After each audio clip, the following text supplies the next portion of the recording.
This week is Banned Books Week. Books have been targeted by censorship for centuries because books are memory, history, and truth. Things people like to control, change, or hide for various reasons.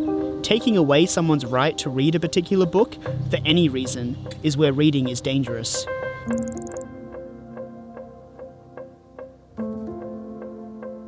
So firstly, the reason for this video is that it's Banned Books Week. A lot of people don't actually know what that is. It's not really a big thing that you celebrate. Like, can you celebrate Banned Books Week?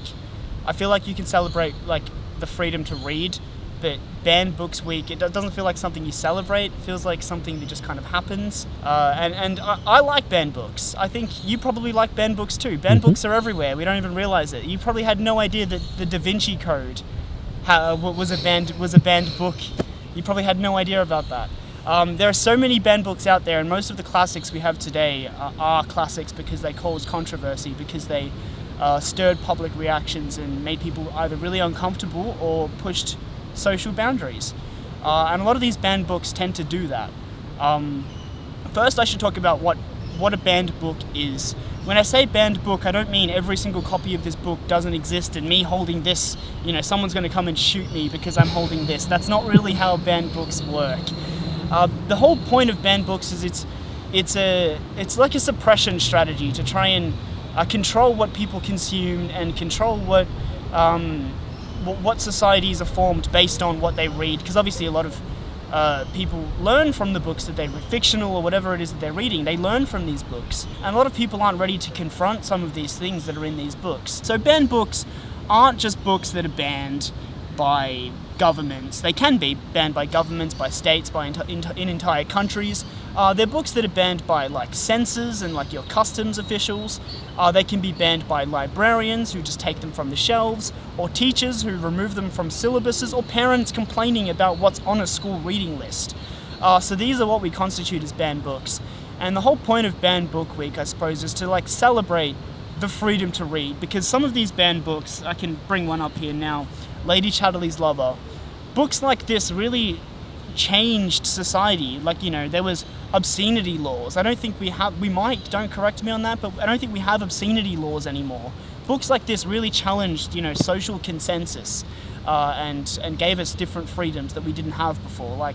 So I've got 5 books here with me in this park today, and I'm gonna talk about a couple of them, because you might have heard of some of them, you've probably heard of most of them, but you probably didn't know that many of these books were banned. So here we go.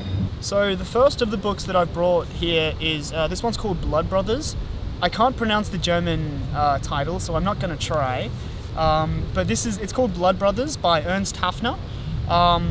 It's not a very well-known book. I would, especially amongst English-speaking countries, not a very well-known book. And there's a bit of a reason for that. There's no doubt that you've heard about the Nazi book burnings that happened starting in 1933 sort of time. Basically, when the Nazis took power, they would ban anything against their ideology. And this book was one of the ones that was banned by the Nazis. They seem to have been worried about something with this book. They were worried about the fact that this book is pretty much about German youth. It features homeless characters, it features a lot of promiscuous sex and tobacco and gang culture, lots of underground sort of gang culture. The whole point of banning this book for the Nazis was most likely because of the betrayal of German youth, because it was detrimental to Nazi efforts, their propaganda efforts. They're trying to make the German youth out to be this strong, elitist group of masculine men, and there's actually no information on the author of this book and whether or not he survived the Holocaust. It's likely that he didn't, but he was exiled from Berlin, and then after that there's nothing. So most likely Ernst Haffner died shortly after the burning of this book. And this book is special to me because I really enjoyed it. And also because it only recently came onto the market. Sometime prior to 2013, they must have discovered surviving copies and republished it in German. And in 2015, this guy, Michael Hoffman? Michael Hoffman did an English translation for the first time of this book. I highly recommend you guys read this. This is a really good book, and it's a shame that it had to go through the the Nazi book burnings that it endured. But the good thing is that it did endure, and we still have this amazing book today. So this book here is Salman Rushdie's The Satanic Verses. It's a pretty well-known book. A lot of people have read it, a lot of people own it, and it's been pretty controversial. So it came out in 1988, and within 10 years it was banned in several different countries. A lot of people just did not like the contents of this book. They didn't like the parallels it made to certain characters in Muslim religion. It was basically deemed a book of hate speech, which a lot of Muslim groups did not like that. They did not like this book at all, and there were public book burnings. But it goes further. Stay tuned, it goes further than that. You don't realize that a piece of literature is going to give author things like death threats, or worse than death threats, like bounties on their head. This book, there was a fatwa that was, which is basically like a bounty, it's a death sentence, that was issued by, I believe, the Iranian government on Salman Rushdie. I might be mistaken with some of the details there, but the fatwa was issued for Salman Rushdie, and he had to flee the country. You know, this author's constantly getting death threats for the content in this book. So, you know, banned in several different countries, described as hate speech, fatwas against this author for a piece of magic realism. So this book here, I don't know if you can see it because it's a white cover with a tiny bit of blood in the corner. It's not very... I think it is an exciting cover, but you might not call it that exciting. This is American Psycho by Bret Easton Ellis. This book makes a really grand statement about things like masculinity and things like, you know, business culture and how toxic it can get, especially in the 90s. With all the Wall Street stuff going on, like The Wolf of Wall Street, you know. This book was banned in Australia. It's currently banned in Queensland, I believe. You can't sell this book at all in Queensland. And if it's sold in any of the other Australian states, it needs to be sold in this shrink wrap, this plastic wrap that it comes in, with a Category 1 restricted sticker on it. So it can only be sold to readers 18 plus. I mean, I sort of understand why. I mean, as a bookseller, I've had to kind of match people up across the counter and be like, how old are you? Even though there is a murderer out there who has cited this book as their Bible, this is just a book. It's just a cult classic that, you know, if you're into your transgressive stuff, if you're into things that make big political statements and just stir controversy, then this is a great book. These ones I got at like thrift stores and like op shops, but this one you have to go to get at a bookstore, and it has to come in shrink wrap in the state of Victoria. This is Lady Chatterley's Lover, which is a pretty well-known banned book, especially for the obscenity trials that it inspired. So it came out in 1928 and was very quickly banned in the UK, in the US, and in Australia. Actually, it was banned in Australia for longer than any other nation, any other country. It was banned for something like 35 years or more, maybe. It is about cheating on your partner. It is about extramarital affairs, and it does include a lot of like promiscuous sort of stuff. And there are lots of C words, and there are lots of colourful language in it. And for the 1920s, that was huge. You didn't do that. You could not get away with that. So the author D.H. Lawrence was, you know, under enormous stress because of the censorship placed on this book, the bans, and there was an obscenity trial, a big obscenity trial, and basically the court proceedings of that trial were also published into another book, and that book was also banned in Australia. So they didn't want you knowing anything about Lady Chatterley's Lover. The book, you could only get it with, you could only buy the book with the words like censored out, the words they didn't want you seeing.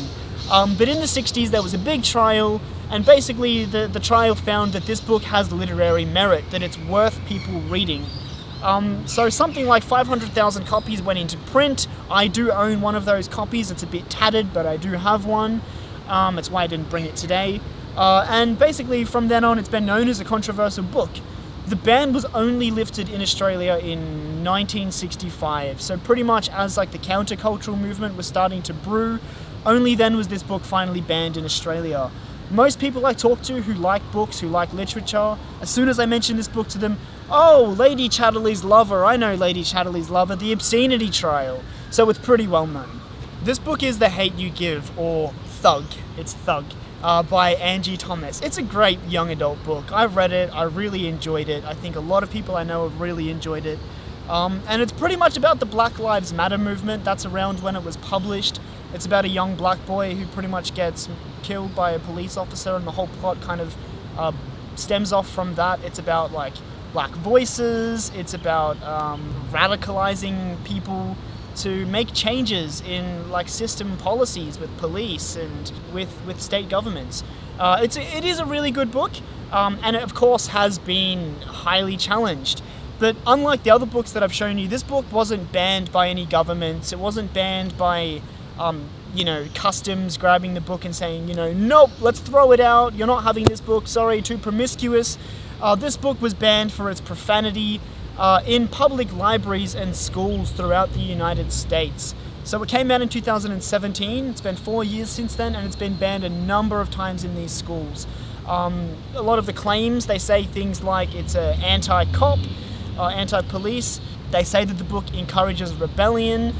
They say that it uses racially insensitive language. This is a book that enhances voices and tells a story about, socially and politically relevant stuff. And yet schools have been trying to shut it down and take it out of young people's hands. And actually it has radicalized people, and it has taught people about the lives around them and the different experiences of different people, because a lot of bad stuff happens in this world and we do need to talk about it. And so the whole point of sharing books like this is to not erase that silence, but to end the silence so that people can read stuff like this. So it's a shame that books like this have been challenged, but it just shows you that books that are banned aren't just banned by governments or by just because they offend a religion or because they don't conform to society standards, but just because of the ideas it can put in people's heads. And they're not even bad ideas, I would say. They're fantastic ideas in that book.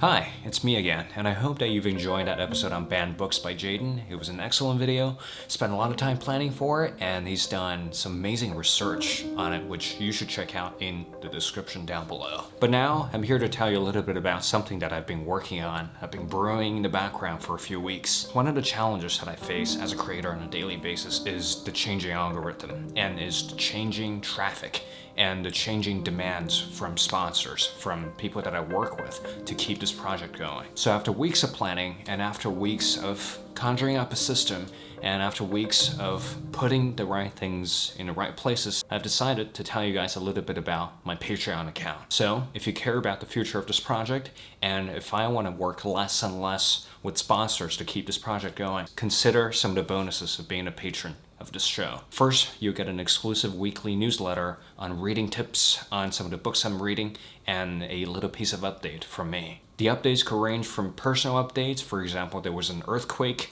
at my apartment last week, and that went into last week's issue of the newsletter. So you get a weekly update from me if you sign up to be a patron. Second of all, if you sign up to be a patron, you will be entered into a monthly raffle to win a book of the month. The raffle video will be on the Patreon feed, and we will send the winner a hard copy of the book, which we will purchase for you. And third of all, if you decide to be a patron, you will have access to behind the scene footage and some of the more miscellaneous and personal vlogs that I'll produce in the future. There's an episode up there already about keeping a diary, and there's also an episode up there about one piece of advice that I wish I knew when I was a first-year undergrad university student. So those are my offers. If you feel like this is something that you're interested in, if you feel like you do have the means to support this project, please do. And this is going to free me up from obligations. This is going to free me up from having to fulfill certain standards from sponsors, from partners that I'm working with,